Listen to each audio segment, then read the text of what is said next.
अब हम करने जा रहे हैं प्राणायाम का अभ्यास। सबसे पहले प्राणायाम करेंगे हम अनुलोम विलोम। अपने हाथों की मुद्रा बनाएंगे इस प्रकार से। दूसरे हाथ को ज्ञान मुद्रा में रखेंगे अपने घुटने पर। हमें लेफ्ट नॉस्ट्रिल से श्वास को लेना है और राइट नॉस्ट्रिल से छोड़ देना है, और फिर राइट से लेना है और लेफ्ट में जाकर श्वास को छोड़ देना है। ये प्रोसेस होता है। इसको करेंगे हम, इसको 10 बार करेंगे। श्वास लेंगे, हम इसमें कुंभक नहीं लगा रहे हैं, हम सीधे ही कर रहे हैं इसको। श्वास लेंगे, लंबा गहरा श्वास,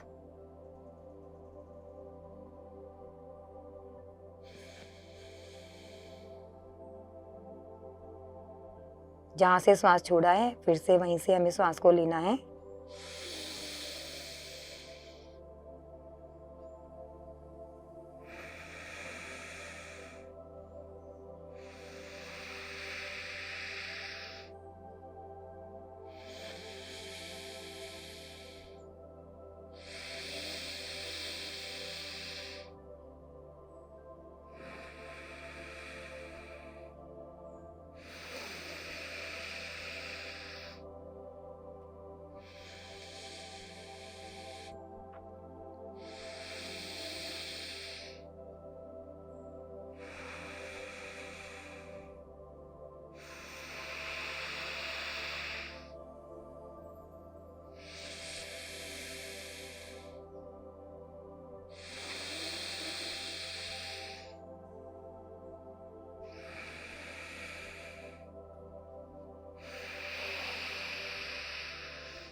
रिलैक्स। अगला प्राणायाम आ जाता है भस्त्रिका। भस्त्रिका करेंगे। इसी प्रकार से हम अपने हाथों की मुद्रा बनाएंगे और बारी बारी से हम बिना हाथ के यूज़ के भी हम इसको कर सकते हैं, इस प्रकार से जैसे कपालभाति हम करते हैं, और हाथों के सहारे से भी हम इसको कर सकते हैं। हमें बारी बारी अपने दोनों नोस्ट्रल्स को बंद करना है, खोलना है।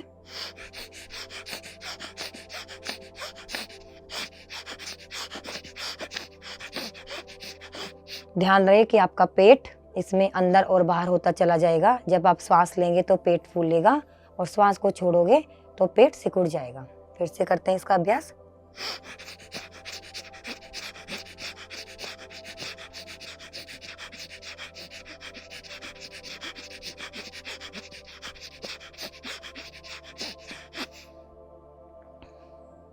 रिलैक्स। अगला प्राणायाम हम करने जा रहे हैं भ्रामरी। भ्रामरी में हमें भंवरे की तरह गुंजन करनी है।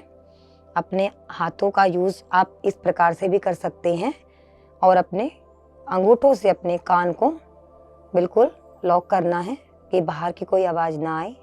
और आप इस प्रकार से भी कर सकते हो, पूरी हथेली को यूज़। पहली उंगली को यहाँ, दूसरी उंगली को अपने होठों के ऊपर, तीसरी उंगली से आपको अपने आँखों को ढकना है और चौथी को आईब्रोज के ऊपर, और अपने अंगूठों से आपको अपने कान को बंद करना है, बाहर की कोई भी आवाज़ ना आए। श्वास भरेंगे, लंबी गहरी श्वास, और भंवरे की गुंजन के साथ श्वास को छोड़ते चले जाएंगे।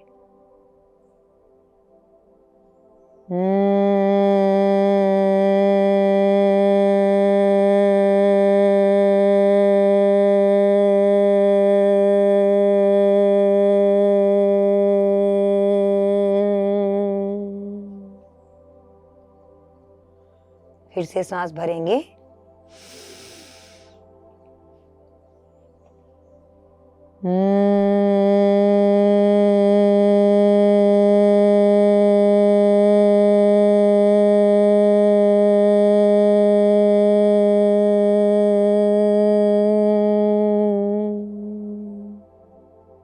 एक बार और। नॉर्मल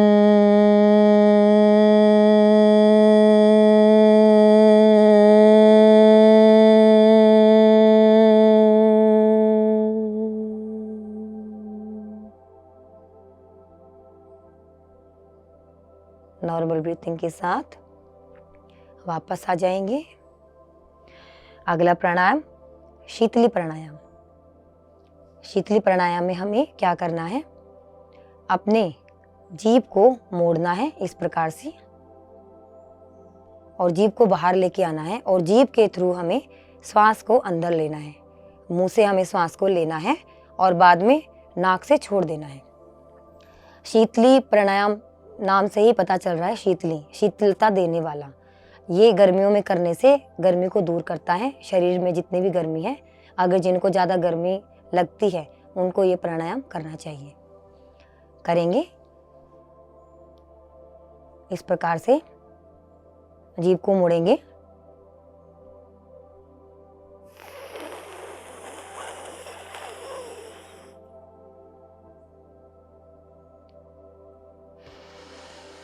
और नाक से छोड़ देंगे। फिर से करते हैं इसका अभ्यास।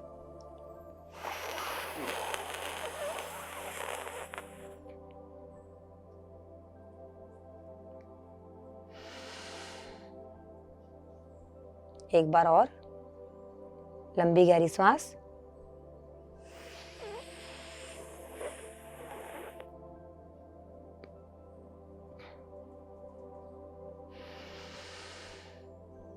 सांस को छोड़ देंगे। रिलैक्स। अगला प्राणायाम आ जाता है शीतकारी प्राणायाम। जिस प्रकार से हमने शीतली प्राणायाम किया है उसी प्रकार से ही हमें इसको करना है, लेकिन इसमें आपको अपने दांतों को इस प्रकार से रखना है, जबड़ों को, और जबड़ों से ही आपको श्वास को लेना है।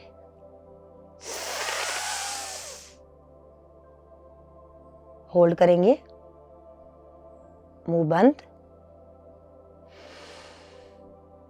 और नाक से श्वास को छोड़ देना है। फिर से करेंगे इसका अभ्यास।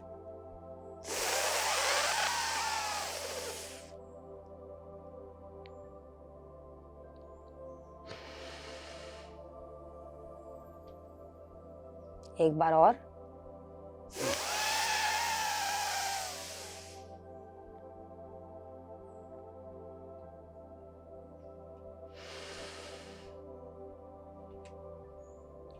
रिलैक्स। अगला प्राणायाम आ जाता है कपालभाति। कपालभाति प्राणायाम में हमें श्वास को लेने पर ध्यान नहीं देना, श्वास को छोड़ने पर ध्यान देना है। और इसमें हमें श्वास लेने की आवाज़ नहीं आती, श्वास को छोड़ने की ही आवाज़ आती है। ज्ञान मुद्रा में बैठेंगे और इसमें आपका पेट अंदर बाहर होता चला जाएगा। अगर आपको महसूस करना है तो अपने हाथ को भी आप अपने पेट पर रख सकते हैं। करेंगे इसका अभ्यास। इसका अभ्यास आप अपनी क्षमता के अनुसार 10 बार, 20 बार, 50 बार भी कर सकते हैं। शुरू करते हैं।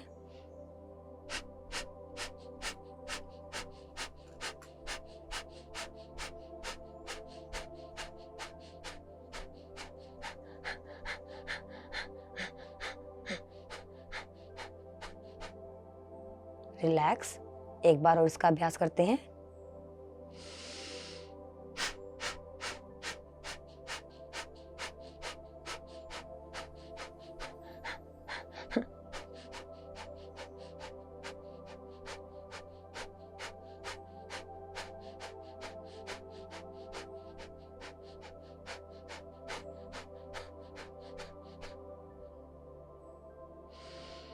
रिलैक्स। जब हम कपालभाति करते हैं तो जो बिगिनर्स होते हैं उनको ये करते करते कमर में भी थोड़ा सा दर्द महसूस होता है, तो घबराएं नहीं, ये एक अभ्यास है। धीरे धीरे इसका अभ्यास बढ़ाते चले जाएं। अभी हम कर रहे हैं मुद्रा का अभ्यास। सबसे पहले वायु मुद्रा।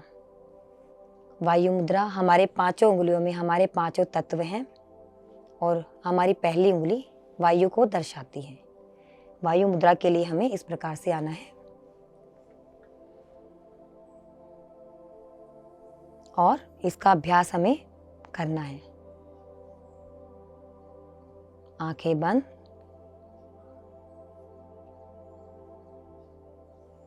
सांसों पर ध्यान देते हुए अंगूठे और पहली उंगली को बिल्कुल प्रेस करना है।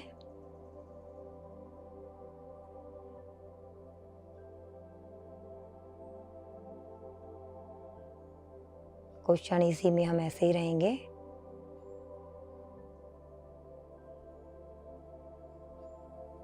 ये वायु के विकारों को दूर करता है, शरीर में वायु तत्व का बैलेंस बनाता है।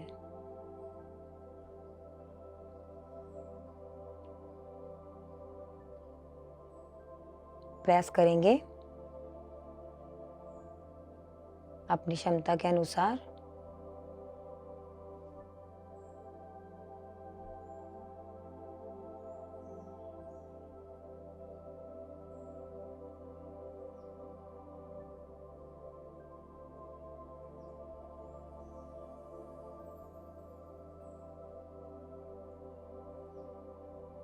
रिलैक्स।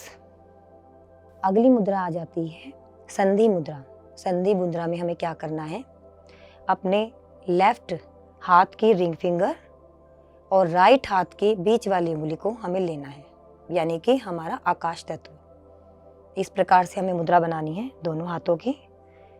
इसमें हमारी उंगली तीसरी उंगली है रिंग फिंगर, और इसमें हमारी आकाश तत्व बीच वाली उंगली। इस प्रकार से मुद्रा बनाएंगे। बाकी उंगलियां बिल्कुल सीधे प्रेस करेंगे, आंखें कोमलता से बंद।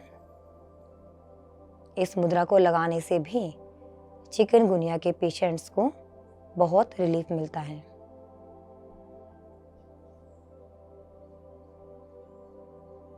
नॉर्मल सांसों के साथ इसको करना है।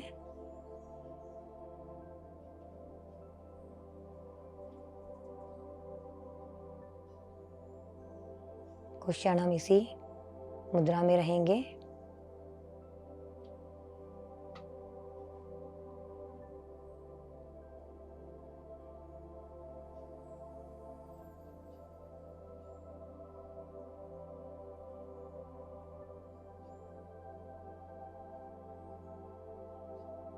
धीरे धीरे आंखें खोलेंगे और रिलैक्स। चिकनगुनिया के कुछ ऐसे पेशेंट भी हैं जिनको कुछ पॉइंट्स भी बताने के लिए मैं बता रही हूँ। इस प्रकार से हमारी दोनों उंगलियों के बीच में एक पॉइंट है, इधर। इस पॉइंट को आप देखेंगे, आप यहाँ पर निशान लगा सकते हैं रेड कलर से भी आइडेंटिफाई करने के लिए। इसको प्रेस करेंगे, इस प्रकार दबाएंगे। आप इसमें कोई दाना भी ले सकते हैं, जैसे चने का दाना लेकर भी आप इसको प्रेस कर सकते हैं। एक्यूप्रेशर पॉइंट्स है ये। इसके साथ ही इसके नीचे इसी के सीध में हमारी नसों के बीच में एक और पॉइंट है, इसको दबाना है। इस प्रकार प्रेस करेंगे। और तीसरा पॉइंट आ जाता है हमारी कलाई के पास नीचे। आप इसको पेन के थ्रू निशान लगाकर आइडेंटिफाई करके तीनों पॉइंट्स को दबा सकते हैं। रिलैक्स करेंगे। चलिए अभी बात करते हैं डाइट के बारे में कि चिकनगुनिया में हमें क्या खाना चाहिए। सबसे पहले आ जाता है नारियल का पानी। नारियल का पानी, कोई भी बुखार हो जाए, नारियल का पानी बहुत ही रामबाण होता है और बहुत ही रिलैक्स देता है। दूसरा आ जाता है संतरे का जूस। तीसरा आ जाता है कीवी। चौथा आ जाता है गिलोई। गिलोई की जो बेल होती है या गिलोई का जो रस होता है, उसको पीने से भी इस चिकनगुनिया के बुखार से हम छुटकारा पा सकते हैं। गिलोई की अगर आपको नेचुरल तरीके से बेल मिल जाती हैं तो उनको कूट कर या उनको उबाल कर भी उस पानी का यूज़ करके भी हम इसको पी सकते हैं। और साथ ही अनार का जूस। अनार का जूस सबसे अच्छा होता है चिकनगुनिया के पेशेंट्स के लिए।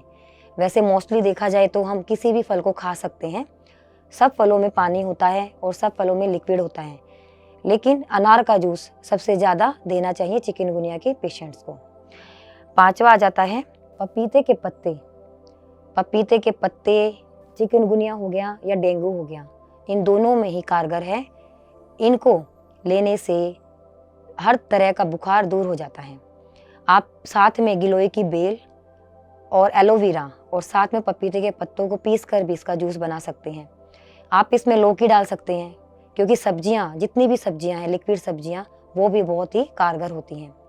और साथ ही में अंजीर को भिगोकर देना चाहिए, क्योंकि अंजीर गर्म होती हैं और अंजीर जब हम उनको भिगो लेते हैं तो उनकी गर्मी दूर हो जाती है। और चिकनगुनिया के या डेंगू के जो मरीज़ हैं उनके लिए ये बहुत ही महत्वपूर्ण है। अगला आ जाता है बकरी का दूध। बकरी एक ऐसा पशु है जो कड़वे पत्ते खाता है, यानी कि नीम के पत्ते। नीम के पत्ते वो खाती है, वही नीम के पत्तों का जो रस है उसके दूध में भी चला जाता है। और वैसे उसका दूध कड़वा नहीं लगता है, बिल्कुल अच्छा लगता है। उसमें ऐसी चीज़ें होती हैं जो बुखार को थोड़े ही टाइम में दूर कर देती हैं। उसके दूध में ऐसी पावर होती है, जो हमारे रक्त में प्लेटलेट्स हैं जो बिल्कुल डाउन हो चुकी हैं, बकरी के दूध से वो बहुत जल्दी कवर हो जाती हैं, रिकवर हो जाती हैं। तो साथ ही एक चीज़ और बताना चाहूँगी कि जिनको भी चिकनगुनिया है या हो चुका है, क्योंकि इसकी रिकवरी बहुत लेट होती है, उनको पानी बहुत ज़्यादा लेना है। कम से कम एक दिन में 8 से 10 गिलास उनको पानी लेना है। आज का सुविचार, अपने उद्देश्य में ईमानदारी से लगे रहना ही सफलता का सबसे बड़ा रहस्य है। धन्यवाद। PMC हिंदी बदले जीवन।